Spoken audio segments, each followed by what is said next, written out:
한 청년이 있습니다. 정원에서 열심히 일을 하고 있어요. 영주가 산책을 합니다. 아랑곳하지 않고 통나무로 된 화분에 무엇인가를 장식합니다. 얼마 전에 고용한 정원사입니다. 영주가 다가가 보니 통나무 화분에 꽃을 조각하고 있습니다. 정원사는 그저 정원 일만 하면 되는데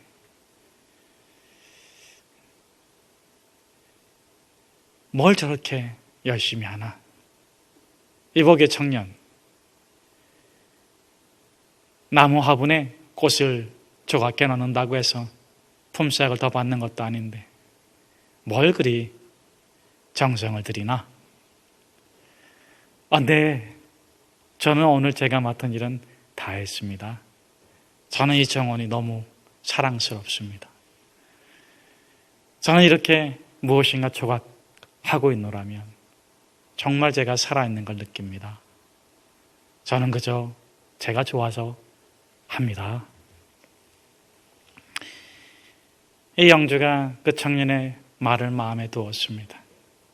얼마 시간이 지나서 그 청년이 그렇게 꿈꾸었던 조각 공부를 시켜줬습니다. 여러분, 이 정원사가 누구인지 아십니까? 이탈리아 르네상스 시대의 최대 조각가이며 화가이자 건축가인 미켈란젤로입니다.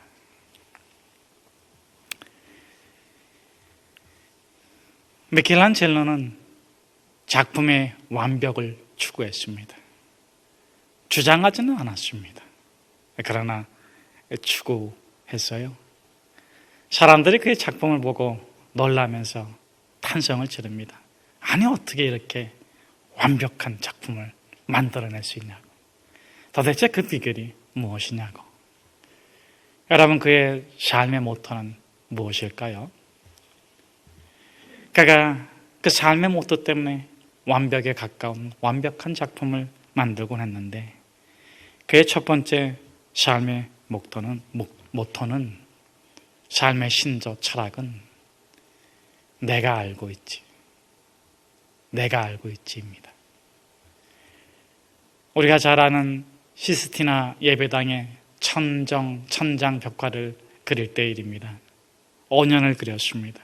높이가 20m고 길이가 41.2m고 폭이 13.2m의 큰, 아마 우리 교회 천정보다 더 큰 그 천장 벽화를 그리는데 저수를 하나도 안 두고 혼자서 다 그렸어요.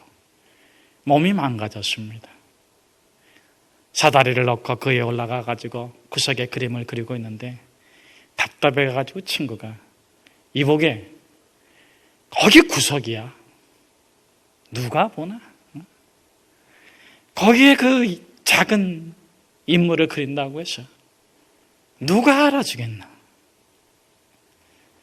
내가 알지. 내가 알아보고 내가 알지. 사람들은 사람에게 보이기 위해 일을 하는 경향이 있습니다. 그러나 그는 자기 일을 하는 것입니다. 나 보든 보지 않든 내가 알지. 내 일이지. 이것이 그의 믿음이었고 하나님 앞에서 그가 살아가는 삶의 이유입니다. 두 번째, 그의 삶의 모토는 나는 아직도 배우고 있다. 아니, 어떻게 이렇게 위대한 작품을 만들었어요? 아니, 어떻게 이렇게 완벽한 작품이에요? 그러면 그는 평소 자신이 가장 아끼는 작은 조각상을 가리켜 보여준다고 해요. 그 조각상은 백발 노인이 수레를 끌고 있는데 그 수레 위에 모래시계가 있는 거예요. 여러분, 완벽한 작품의 비결로 그가 가리키는 것이 무엇일까요? 모래시계, 손수레, 백발 노인. 그 조각상 밑에 이런 글귀가 있어요. 나는 아직도 배우고 있다. 모래시계가 다 끝나가고 있습니다. 이 백발노인이 더 배워서 뭐 하겠습니까? 더 일해서 무엇 하겠습니까? 그런데 손수레를 끌고 있어요. 그런데 모래 알갱이 같은 작은 배움일지라도 배우고 있습니다. 그것이 미켈란젤로의 삶의 모토예요. 나는 아직 배우고 있다. 작은 것이 모아져 완벽한 것을 만듭니다. 작은 것은 완벽하지 않습니다. 그러나 완벽한 것은 작지 않습니다. 위대합니다.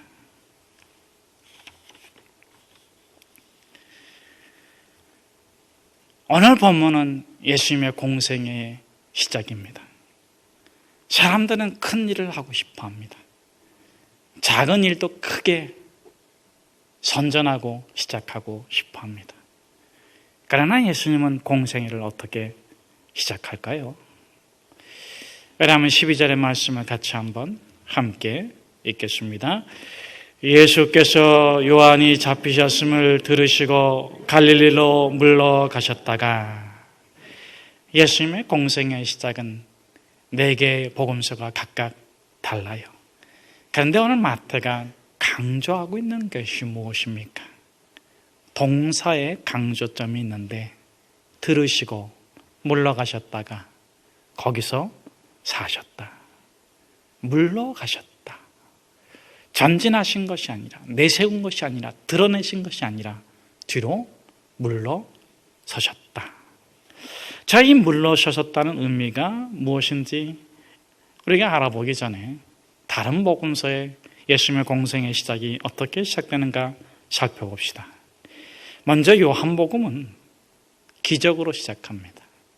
물을 변해서 포도주로 만들어지는 기적으로 예수님의 공생애가 시작돼요. 그 결혼의 공생애를 시작하는 그 부부에게 행복이 깨어지지 않도록 시간을 앞당겨서 공생애를 시작하십니다. 물로 포도주를 만들어 주십니다. 우리는 그런 시작을 꿈꿉니다. 시작이 절반이라고 했는데 시작할 때 행복하고, 시작할 때 아름답고, 시작할 때 많은 사람들이 놀라는 기적이 일어나기를 바라지요. 마가의 시작은 조금 다릅니다. 누가부터 먼저 소개하면, 누가는 회당에서 가르치는 것으로 시작하고 있습니다. 유대 랍비들이 가르쳤던 그곳에서 구원자신 예수님께서 메시아로서 복음을 가르치시는 것으로서 공생애를 시작하는데, 가르침의 내용은 3가지입니다. 첫째, 율법의 시대는 끝났습니다. 복음의 시대가 시작되었습니다. 당신에게 심판은 끝났습니다. 당신의 저주는 끝났습니다. 당신의 죽음은 끝났습니다. 이제 생명이 시작되었습니다. 은혜가 시작되었습니다. 마지막으로 영생은 공로로 가는 것이 아니라 죄사함의 은혜를 믿는 믿음으로 가는 것입니다. 이것을 믿으시고 현세나 내세나 예수 그리스도 안에서 천국을 누리십시오. 여러분, 누구나 진리의 교사로서 첫 공생애를 시작하고 싶어 할 것입니다. 그런데 마태와 마가는 조금 달라요. 공통점이 있고 차이점이 있는데, 공통점은 두루 다니시며 복음을 전파한 것입니다. 때가 찼고 하나님의 나라가 가까웠으니 회개하십시오. 복음을 믿으십시오. 자, 그런데 이 마태는 마가와 다릅니다. 두루 다니면서 복음을 전하기 이전에 예수님께서 하신 일에 대해서 강조하고 있어요. 들으시고 물러가셨다. 거기 가서 사셨다. 무엇을 하신 것입니까? 예수님의 공생의 시작은 배려이다. 누구를 배려한 걸까요? 그렇죠. 세례 요한입니다. 동지입니다. 동역자입니다. 이제 세례 요한의 활동은 정지되었지만 같이 일했던 그 동지가 잡혔다는 소식을 듣고 모든 사람들이 예수를 주목하며 이제는 당신이 앞에 나서야 됩니다. 이제는 당신의 시대가 열렸습니다. 그렇게 외치고 있지만 예수님께서는 뒤로 물러가셨다. 왜 그랬을까? 하지만 예수님은 세례 요한의 마음을 헤아려 봅니다. 여러분, 세례 요한의 마음이 어땠을까요? 감옥에 갇힌 세례 요한, 복음을 위해서 일을 하고 수고하고 애썼지만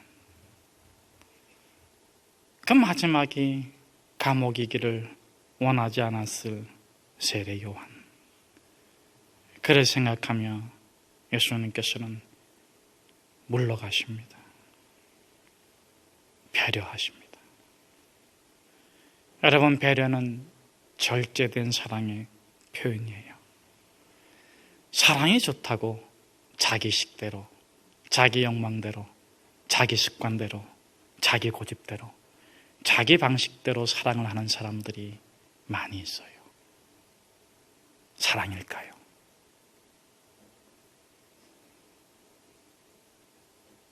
배려가 필요하지 않을까요? 사랑은 욕망이 아니에요. 절제예요. 사랑하면 절제해요. 둘째로 예수님의 공생의 시작을 이 마태는 나사렛을 떠나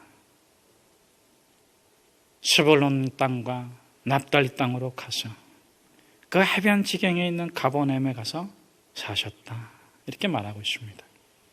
우리 한번 12절 13절 말씀을 같이 한번 함께 읽겠습니다. 예수께서 요한이 잡히셨음을 들으시고 갈릴리로 물러가셨다가 나사렛을 떠나 스불론과 납달리 지경 해변에 있는 가버나움에 가서 사시니, 여기에 나오는 단어들은 지명입니다. 갈릴리, 나사렛, 스불론, 납달리, 가버나움. 특징이 있습니다. 갈릴리 호수 주변을 둘러싸고 있는 지명입니다. 특별히 나사렛은 갈릴리에서 일하는 사람들이 잠자는 달동네입니다. 여기에 해변길이라고 되어 있는데, 여기서 해변은 지중해 해변을 말하는 것이 아니라 갈릴리 바다라고 유대인들이 여겼기 때문에 그 바다 호수 주변을 말하는 거예요. 경제적 특징이 있습니다. 고용된 일꾼들이에요. 하루 먹고 하루 사는, 하루 일하는 그런 일꾼들입니다. 이들을 고용하고 있는 사람들은 예루살렘에 거주하고 있습니다. 정치 역사적 특징이 있습니다. 순수 유대 혈통을 빼앗겨 버렸어요. 특별히 스불론과 납달리는 북이스라엘 지파에 속한 지파인데, 북이스라엘이 먼저 아수르에게 멸망했잖아요. 아수르가 혼합 정책을 썼습니다. 게다가 이 갈릴리 지역은 상업이, 어업이 발달했기 때문에 외지인들이 많이 들락날락했는데 순수 혈통을 빼앗겨 버렸어요. 그것을 이 예루살렘에 사는 유대인들이 아주 업신여깁니다. 그래서 이방의 갈릴리야. 그 당시 유대인들, 정통 유대인들은 이방인을 개돼지라고 말했는데 자기 한 민족인데 너네는 개와 돼지와 같은 족속이다. 나사렛에서 무슨 선한 것이 낫겠느냐. 나사렛 사람 같은 놈들, 아주 천박한 놈들, 하루 먹고 살려고 더러운 일하는 놈들.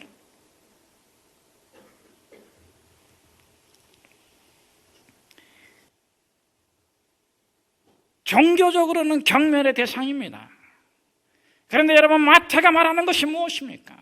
예수님께서 어디서 공생을 시작했다고 말씀하고 있습니까? 거기서가 아니에요. 거기 가서 사셨다. 구원의 대상인 그들에게 가서 복음을 전파하기 이전에, 구원을 말하기 이전에, 더 나은 삶을 제시하기 전에 그들의 눈물을 배우고 그들의 가난을 배우고 그들의 고통을 배우셨다. 배울 필요가 있었을까요? 예루살렘에 사는 사도계인, 바리새인, 정치인들, 지식인들은 가르칠 가치도 없는 놈들이라고 욕했습니다. 가르쳐도 깨어지지 않는 놈들, 가르치는 노력이 헛된 놈들, 언제나 지저분하고 더럽고 추악한 삶을 사는 놈들. 그런데 예수님은 배우십니다. 들으시고 가서 보시고 함께 사십니다. 배움의 모든 방법을 동원해서 그들에게 배우십니다. 여러분, 무엇을 위한 배움입니까? 배움의 목적이 무엇입니까? 배움의 목적은 가르침이죠. 선생은 가르치기 위해서 세 가지 배움의 태도를 갖습니다. 첫째는 배우지 않고 가르쳐. 학원이 그런 얘기했죠, 그렇죠? 그냥 기식 전달, 점수. 너희는 부족하고 열등하고 나는 잘 알고 비결을 갖고 있으니까 그냥 가르치는 거예요. 그 학생들에게 배울 가치, 필요를 못 느낍니다. 배우지 않고 가르치기만 해요. 두 번째로는 배우면서 가르치는 선생이 있습니다. 학교가 그렇겠죠. 배우면서 가르쳐요. 교회가 그렇겠죠. 배우면서 가르쳐요. 왜? 더 나은 삶으로 인격적으로 인도해 주고 싶기 때문에 그렇습니다. 그런데 예수님은 어떻습니까? 가르치지 않습니다. 가르치지 않아요. 배우기만 하죠. 왜?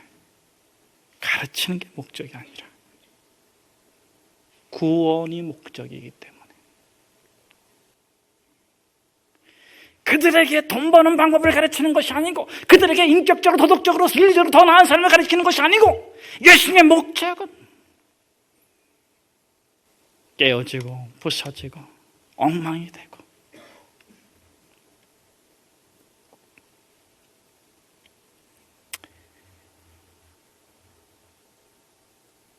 그 절망의 땅, 그 사망의 그늘에 앉아서 살아가는 사람들. 여러분, 아무리 노력해도 율법은 항상 그들에게 죄인이라고 말해. 아무리 돈을 벌어도 손에 쥐는 건 푼돈이야. 땅을 살 수도 없고 배를 살 수도 없고. 그런데 예루살렘 사람들은 항상 이렇게 질타해.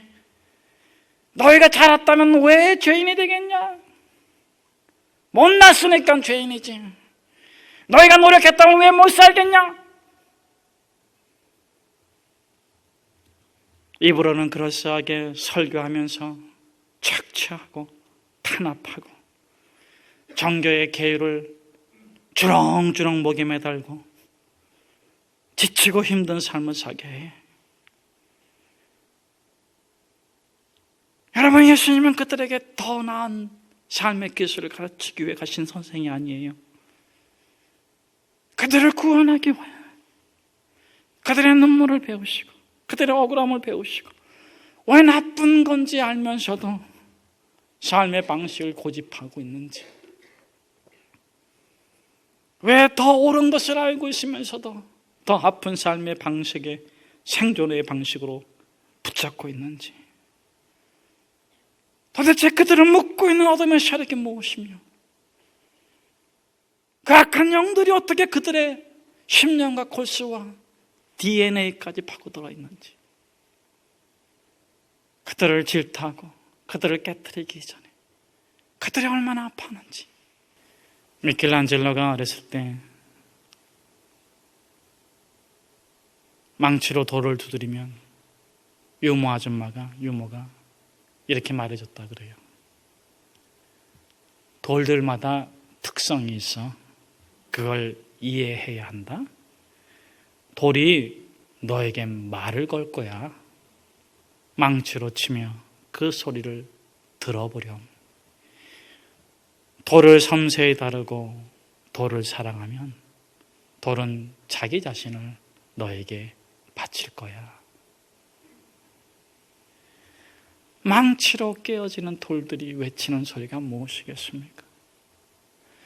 비바람에 깨어지는 돌들이 원하는 것이 무엇이겠습니까? 쇠파에 깨어지고 부서지는 갈릴리 사람들이 원하는 것이 무엇이겠습니까? 그들이 진정 원하는 것은 어렵고 힘들고 아프고 괴로워도 서로 돌보고 사랑하는 안전한 거죠. 언젠가는 떠나야 될 이 땅의 삶이 전부가 아니게 이 지나가는 삶 가운데서 잠시 가는 삶 가운데서 서로를 믿고 사랑할 수 있는 안전한 거죠. 그들의 삶을 다 배우고 나서 예수님께서 이렇게 말씀하십니다. 수고하고 무거운 짐진 자들아 다 내게로 오라. 내가 너희를 쉬게 하리라. 나는 마음이 온유하고 겸손하니 내 멍에를 메고 내게 배우라. 그리하면 너희 마음의 쉼을 얻으리니 이는 내 멍에는 쉽고 내 짐은 가벼움이니라. 사랑하는 여러분, 그렇게 육신이 되시고 당신의 머리, 당신의 마음, 당신의 육체, 당신의 직장, 당신의 가정에서 성육신 되신 예수님께서 외치십니다. 우리 17절 말씀을 같이 한번 함께 읽겠습니다. 이때부터 예수께서 비로소 전파하여 이르시되 회개하라 천국이 가까이 왔느니라 하시더라. 옆에 있는 분한테 회개하라 그러면 어떻게 반응을 합니까? 니나 해라. 그 얘기 안 들으면 다행이에요. 율법사들이 외칠 때는 갈릴리 사람들이 그렇게 반응했어요. 세례요한이 외칠 때는 어떻게 해야 될까 물어봤어요. 들어보고 결정하겠다는 거죠. 예수님께서 회개하라. 그러니까는 어떻게 해요? 그게 밉지가 않아. 그게 고마워. 왜? 내 깨지고 부서진 삶을 다 아시고 나랑 같이 그 부서진 삶 멍에 매자. 너 90점 돼야 돼 이게 아니라 너 10가지 다 좋지만 한 가지가 괴롭구나. 좋은 것만이 아니라 어려운 것도 내 수레에 실어라. 믿음의 수레에 실어.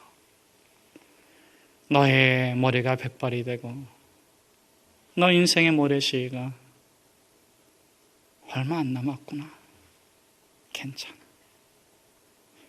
나와 함께 가자. 나는 생명의 떡이다. 나는 양의 문이다. 내가 길이요 진리요 생명이다.